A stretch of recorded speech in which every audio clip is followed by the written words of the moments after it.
Merci, monsieur le rapporteur.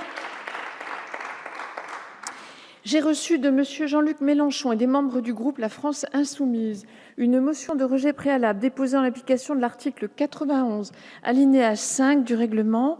La parole est à madame Sabine Rubin. Madame la députée, vous avez la parole pour une durée qui ne peut excéder 15 minutes.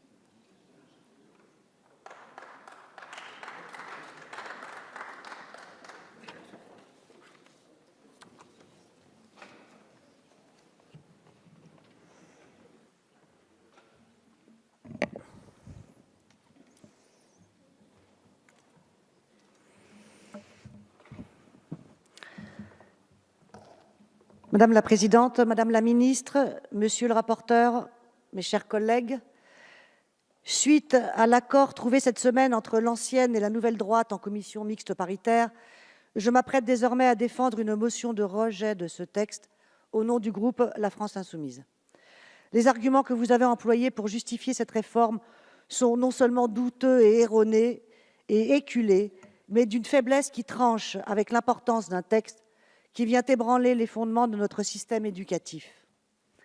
Car cette réforme de l'accès au premier cycle de l'université se place dans un cadre bien plus large d'une attaque globale contre ce système, le faisant passer du collectif à l'individuel, du non lucratif à la marchandisation. Déjà, nous assistons aux premiers ratés de Parcoursup, aux premières angoisses des bacheliers et de leurs parents, au renforcement des inégalités sociales qui en découlent. Mais en tant que parlementaire, ce qui me désole une fois de plus, c'est qu'on dessaisisse la représentation nationale de ses fonctions premières au profit d'une marche forcée proprement antidémocratique. Permettez-moi d'abord de faire un bref rappel historique des coups de butoir répétés contre les principes de l'université qui, selon von Humboldt, sont la liberté de choix et l'émancipation, principes auxquels, bien sûr, nous souscrivons. En 1967, il y a 51 ans, c'est la première massification de l'accès à l'enseignement supérieur. Alain Pierrefitte tente déjà de mettre en place une première forme de sélection pour répondre aux soi-disant échecs étudiants. Vous connaissez la suite. 1986, il y a 30 ans, la loi de Vaquet tente à nouveau de mettre en place une forme de sélection à l'université et d'augmenter les frais d'inscription. S'ensuit un mouvement dont la répression et la mort de Malik Oussekine marqueront à jamais la mémoire militante. Courant 90. Le nombre d'étudiants est en forte hausse suite à l'ambition de Jean-Pierre Chevènement de porter à 80% d'une classe d'âge au niveau du bac. Le plan U2000 est lancé, construction de 8 universités nouvelles, avec un plan de financement de 32 milliards de francs sur 5 ans. 2006, avec le CPE, on nous martèle à nouveau que les universités forment mal au monde du travail. Mais au lieu d'une remise en cause du marché du travail, on essaie de refondre le système universitaire. 2007, c'est la LRU qui confère de l'autonomie aux universités sans leur transférer les moyens afférents. Résultat, moins d'heures de cours et précarisation des enseignants-chercheurs. Aujourd'hui, 2017, nouveau boom démographique étudiant, équivalent à 3 universités moyennes. Mais au lieu de s'inspirer du plan U2000 de la fin des années 90, le gouvernement sent une fenêtre d'opportunité pour enfin accomplir le rêve de ses nombreux prédécesseurs, la mise en place de la sélection à l'université. Pour le justifier, de vieux arguments à nouveau martelés ad nauseam par la majorité, le caractère injuste du tirage au sort et l'échec en licence. Justement, nous sommes d'accord avec le premier de ces arguments. Le tirage au sort est injuste, je le répète pour la 20e fois, et nous y sommes opposés. Mais la réalité de ce tirage au sort, agité comme un chiffon rouge, n'est pas si catastrophique. Seuls 3 500 bacheliers sur 800 000 ont été tirés au sort en 2016. Ce n'est pas un argument solide pour légiférer.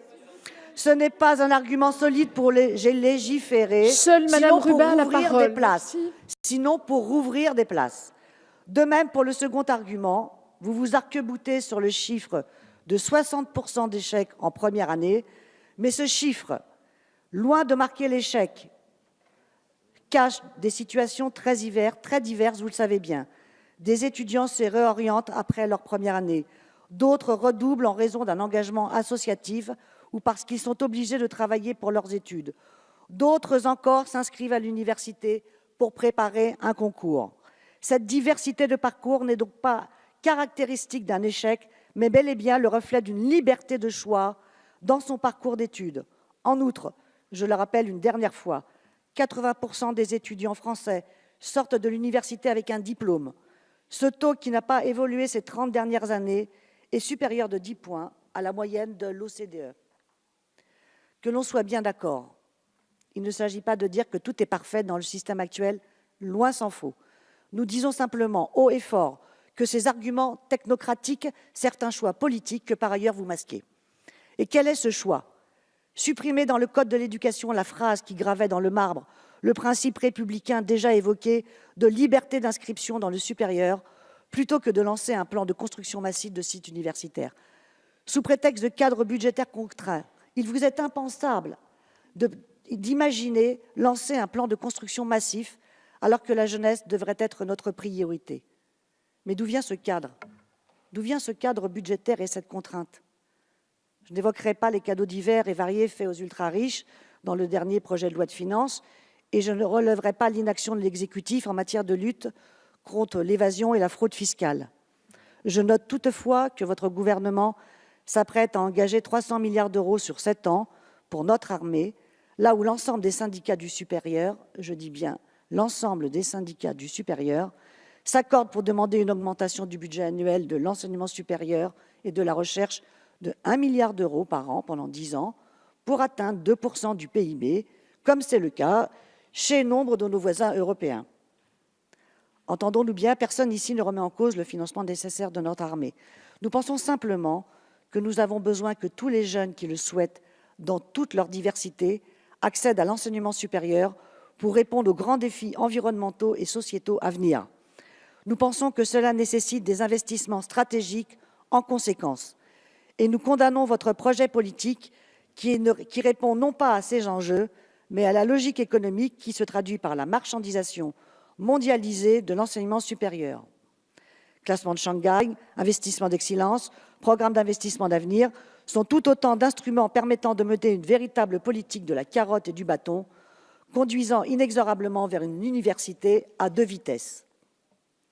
Une université à 2 vitesses entre celle d'excellence et celle dite de proximité. Une université à 2 vitesses entre ceux qui ont été sélectionnés pour faire leur licence en 2 ou 3 ans et ceux qui sont obligés de suivre des parcours spécifiques en 4 ans. Une université à 2 vitesses entre ceux qui ont été sélectionnés en master et ceux qui sortiront du système à Bac+3. Une université à 2 vitesses pour finalement une société à 2 vitesses. Nous ne sommes pas contre les dispositifs d'accompagnement proposés par la loi. Nous sommes contre leur conditionnalité pour l'entrée en premier cycle. Nous estimons en effet que lorsqu'on est en âge de voter, de travailler et de payer ses impôts, on est capable de choisir ce qui est le plus adapté à sa situation familiale, professionnelle ou associative, sans que cela nous soit imposé. Car votre réforme, plutôt que de tenter d'effacer les déterminismes sociaux, les aggrave en organisant une véritable sélection sociale. D'abord, par l'autocensure des bacheliers. Comme les sociologues nous en ont alerté, les attendus par discipline ont un effet psychologique repoussoir. Quand la plateforme indique que pour une filière, le taux de réussite des élèves venant de lycée pro ou techno n'est que de 5%, comment envisager pouvoir y arriver? D'autre part, parce que le fait de devoir accepter des parcours spécifiques qui pourront allonger d'1 année les études va empêcher de nombreux jeunes de se lancer. Une année d'études coûte environ 10 000 € et même si les dispositifs pédagogiques obligatoires ne rajoutent pas d'années supplémentaires, ils vont alourdir l'emploi du temps des étudiants. Comment vont faire les 50% de jeunes qui sont obligés de travailler pour étudier? S'ils n'ont pas la possibilité d'avoir un job à côté, ils n'iront tout simplement pas dans le supérieur. Ensuite, la sélection ne se cantonne pas qu'au résultat du candidat. Certaines filières requièrent en effet la pratique d'activités extrascolaires, ce qui n'est pas sans créer une inégalité patente entre les jeunes selon la situation sociale de leurs parents. Enfin, une solution sociale parce que seules les familles dotées d'un capital culturel suffisant, celles dont les parents ont fait des études dans le supérieur, sauront orienter leurs enfants pour qu'ils soient sélectionnés dans une filière d'excellence. Et ce travail d'orientation, c'est dès 15 ans que nos jeunes devront le faire. Et c'est là que la modularisation du bac et du lycée, autre morceau du pulse de cette gigantesque remise en cause de notre système éducatif, intervient pour accompagner cette réforme de l'accès à l'université. Qu'est-ce que cela signifie concrètement pour la jeunesse?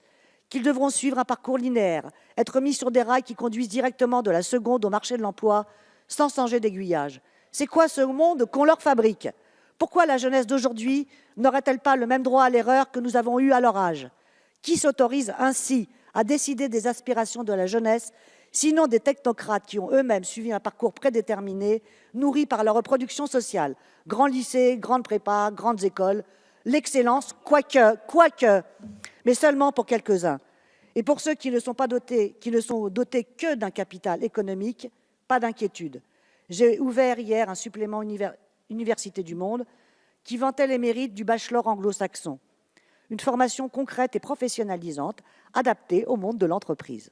En tournant la page, je ne fus pas surprise d'y découvrir une pleine page de publicité pour un bachelor d'une école privée. Des coachs en orientation privée facturent déjà leurs soi-disant conseils entre 300 et 1 000 euros pour ceux qui en ont leurs moyens. Mais pour les moins bien, l'orientation, de conseiller ou de déconseiller le choix des enfants des classes, se fera par les enseignants, par les moins bien nantis, je voulais dire. L'ONICEP a perdu 50 postes depuis 2013 et doit répondre à un afflux très important de demandes depuis l'annonce de la réforme. Comment permettre un suivi personnalisé et individualisé pour chaque enfant? Comment le permettre? En se reposant sur les CIO, ils ferment les uns après les autres pour se regrouper en un seul endroit. Comment s'y rendre quand on n'a pas de véhicule ou qu'il faut plus d'1h30 de transport en commun d'une banlieue à l'autre? La marchandisation de l'éducation va donc poursuivre son cours.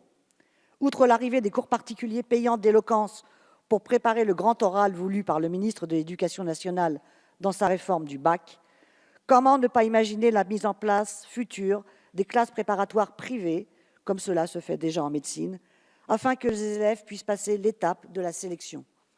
Autre exemple. Alors que ce n'était pas le cas sur APB, on retrouve désormais sur Parcoursup des formations proposées par des établissements privés hors contrat, comme des BTS commerce international. Il n'y a pas de place dans l'enseignement public? Le privé vous ouvre ses portes. Tout ça pour un coût à l'année 10 fois plus élevé et des enseignements non validés par le ministère. Enfin, quel n'a pas été mon étonnement lorsque j'ai appris qu'un algorithme applicable sur les bulletins de notes des élèves permettait de les pondérer en fonction des établissements d'origine. Ainsi, une note de 14 sur 20 obtenue dans un lycée du 93 vaudrait 12, alors que la même note obtenue dans un grand lycée parisien vaudrait 18. J'ai aussi découvert dans la presse qu'une élève de Seine-Saint-Denis ne pouvait demander une université parisienne sur la plateforme, sous prétexte qu'elle ne faisait pas partie du bassin de recrutement de cette formation. Comment développer et cultiver l'ouverture sur le monde de nos enfants quand on les assigne ainsi à résidence? Oui, Madame la Ministre, oui, lycéenne de Seine-Saint-Denis, lycée Sugère. Je voudrais maintenant revenir sur le caractère antidémocratique de cette réforme. Vous avez décidé d'employer la fameuse tactique du salami qui consiste à fractionner cette refonte totale du système éducatif en plusieurs mesures législatives, ce qui noie la logique d'ensemble. Par ailleurs, certaines de ces mesures sont prises par ordonnance et d'autres réglementaires, sans contrôle a priori du Parlement. Tout cela va à rebours des principes de sincérité et de clarté du débat public. Enfin, on demande à la communauté éducative de se mettre en branle et d'appliquer une loi qui n'est toujours pas votée puisque nous en parlons aujourd'hui même. Quel mépris pour le débat parlementaire! Un arrêté gouvernemental a été pris en application de la loi que nous sommes actuellement en train de discuter. Après avoir renversé la hiérarchie des normes en droit social, vous le faites en droit constitutionnel. Je salue d'ailleurs le recours suspensif porté devant le Conseil d'État par nos collègues communistes du Sénat. À cette logique antidémocratique s'ajoute une forme d'urgence, pour ne pas dire de précipitation. Nous voyons que le gouvernement s'est empressé de négocier en CMP certaines mesures introduites par le Sénat. Même un peu édulcoré, le principe est là, vous conditionnez les capacités d'accueil au taux d'insertion professionnelle. Énième cadeau au MEDEF. Vous branchez directement l'université au marché du travail, c'est-à-dire en fonction des besoins des entreprises. Non, il ne s'agit pas de dire c'est faux, il s'agit de constater. Car oui, il faut aller vite avant que les recours n'aboutissent. Il faut aller vite avant que la mobilisation ne se structure. Hier et aujourd'hui encore, de nombreux campus sont bloqués, à Nantes, à Besançon, à Paris et à Poitiers.